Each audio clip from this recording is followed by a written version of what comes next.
Every single day, millions of people have conversations with AI. They ask it questions. They get advice. Some even share their problems with it. And the AI responds, calmly, clearly, almost like a person who truly understands. But here's what nobody tells you. This thing that sounds so human, has never understood a single word it has ever said. It has read more books than any human ever could, and yet, has never truly grasped the meaning of even one sentence. So what exactly is going on inside it? The technology behind ChatGPT, Gemini, and every AI assistant you've ever used, is called a large language model, or LLM. And at its core, an LLM is not a thinking machine. It's a prediction machine. Its entire job is to predict the next most likely word, based on everything that came before it. You already use a simpler version of this every day, the autocomplete on your phone. An LLM does the exact same thing, just at a scale and accuracy that makes it feel almost magical. But to even begin predicting words, the AI first has to understand one fundamental problem. Computers don't understand language. They only understand numbers. So the very first step is breaking every sentence into small pieces, called tokens.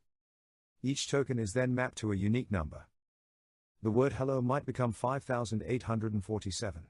The word world might become 3,291. Your entire message, converted into a stream of numbers the machine can finally work with. Those numbers then flow into the brain of the AI, a neural network. Think of it as a vast web of connections, loosely inspired by the neurons in your own brain. Information passes through billions of these connections at once. Each connection has a strength, called a weight, that determines how much influence it has.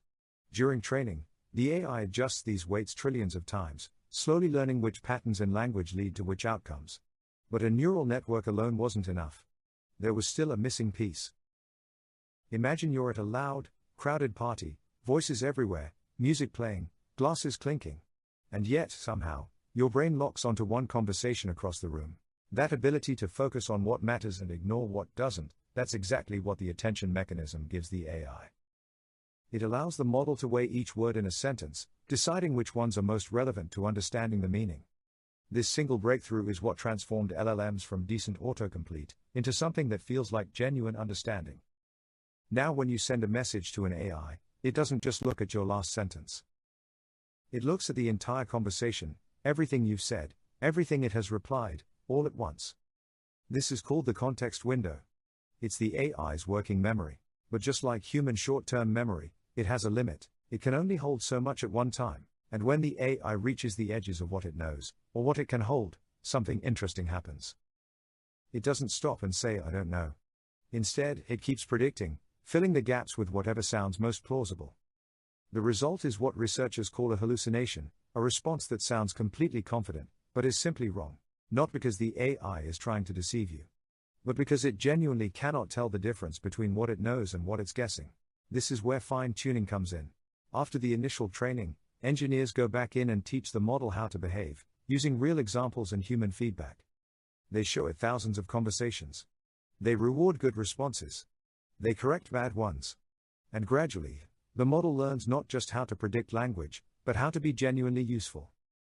That's why ChatGPT can write your emails, explain complex topics, fix your code, and yes, even write poetry. So here's where we are.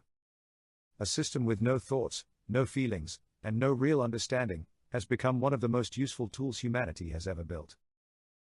And we're still in the earliest days of this technology. Which brings us back to that question from the beginning: if an AI has never understood a single word, but can still hold a conversation better than most people, what does that tell us about language, about intelligence, and maybe even about ourselves? Leave your answer in the comments, and if this changed the way you see AI, you know what to do.